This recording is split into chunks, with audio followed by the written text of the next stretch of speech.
Alright gang, we're in Module 5. Welcome to Video 2.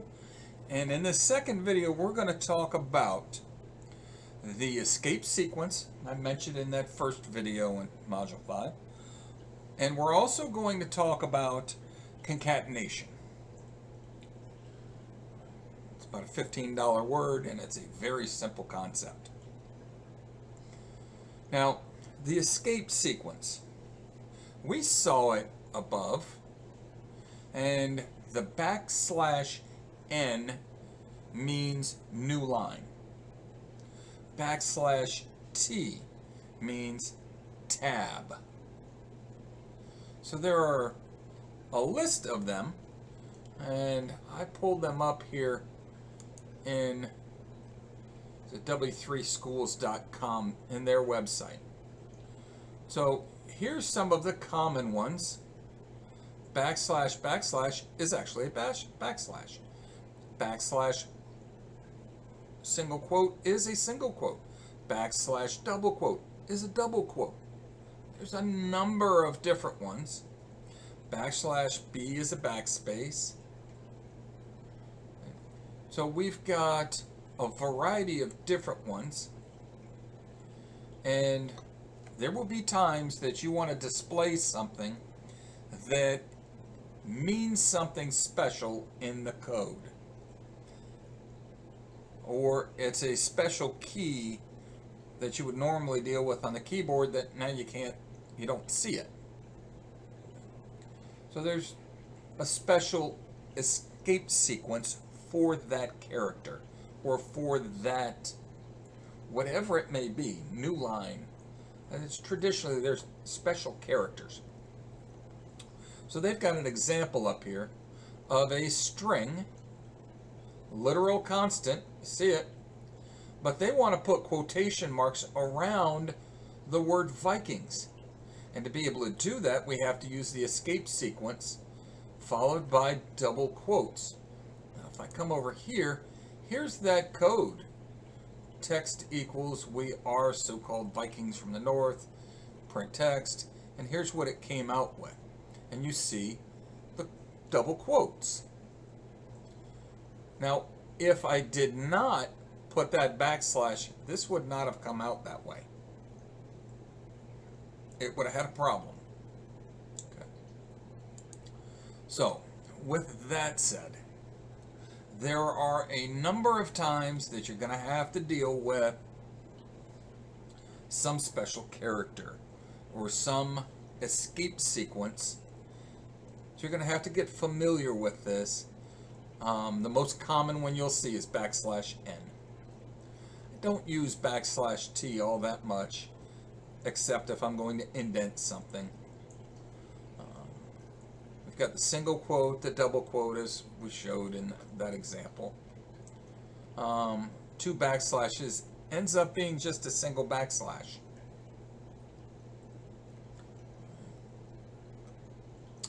So, with that said, it's a fairly straightforward concept. I'll have some examples in one of the notebooks down at the bottom of this module. And aside from that, let's go look at concatenation. What is concatenation? All right, if you think back to the first video, let's just previous to this one, first video in Module 5, we talked about a string, and I compared a string to a train, a railroad train. Now, train has an engine, and it has 0 or some cars. May have 0, may have 1, may have 25. Could have a finite number, up to a certain number of cars on that train. Now, essentially, we can add trains together and treat them as a single train.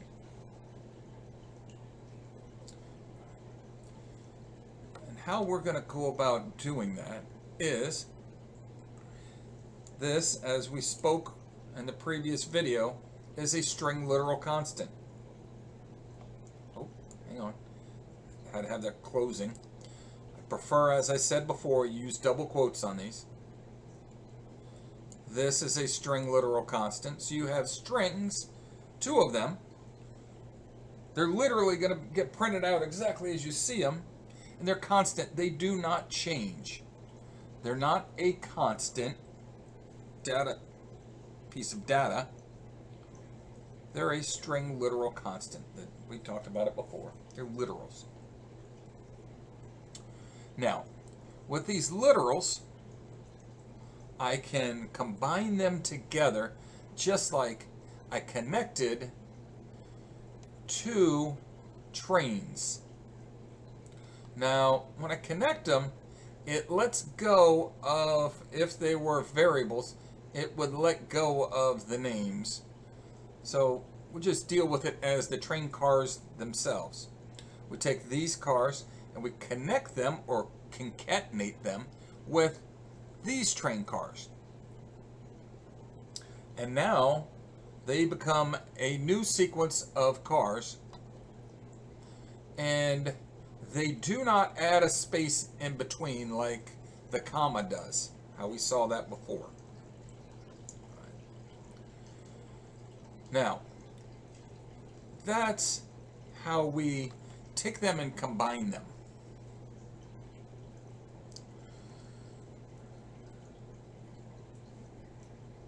I talked before in the previous video about the print method. And I can pass arguments to the print method.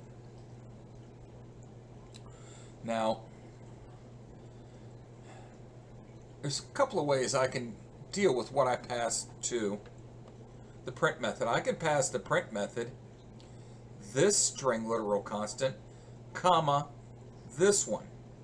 And if I do that, it'll add a space in between. Or I can pass it everything that you see here.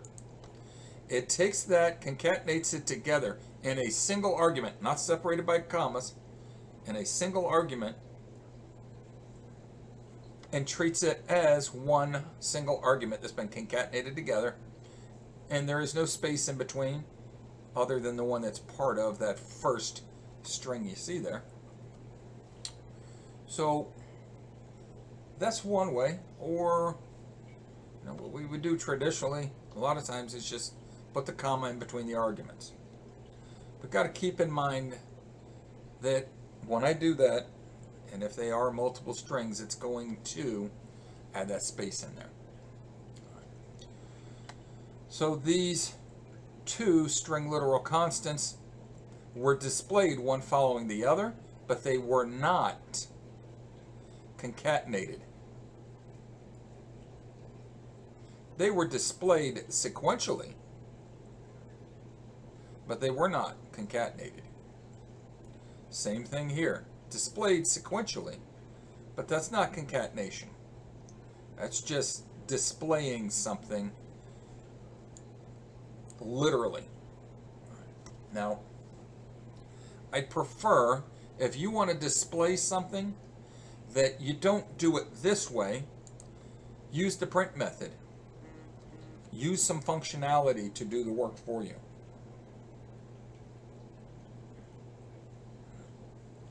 So, with that said, let's come down and we'll look at some other things here. We've declared a variable. We know that because of the case of those letters right there. We've initialized it with some value. Now, what did we put in it? Well,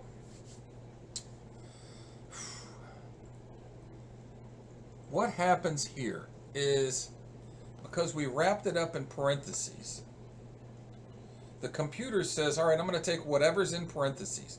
And we've dealt with how important parentheses are in previous modules. So we wrapped it in parentheses. We passed it this string this string, this string, this string, and this string.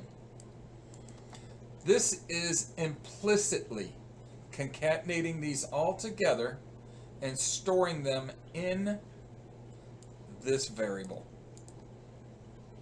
It's done implicitly. It's not concatenating explicitly. It's doing it implicitly. So it knew what we wanted to do, and it went and did it for us.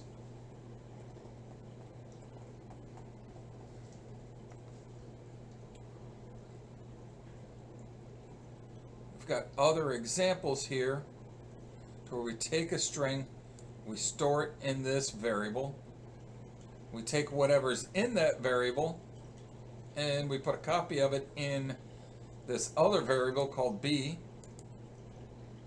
Take another string, we store it in C. A, concatenated together with B, concatenated together with C. That's what's taking place here, concatenation. It's not math, it's concatenation because of the data type. They are all treated as one string.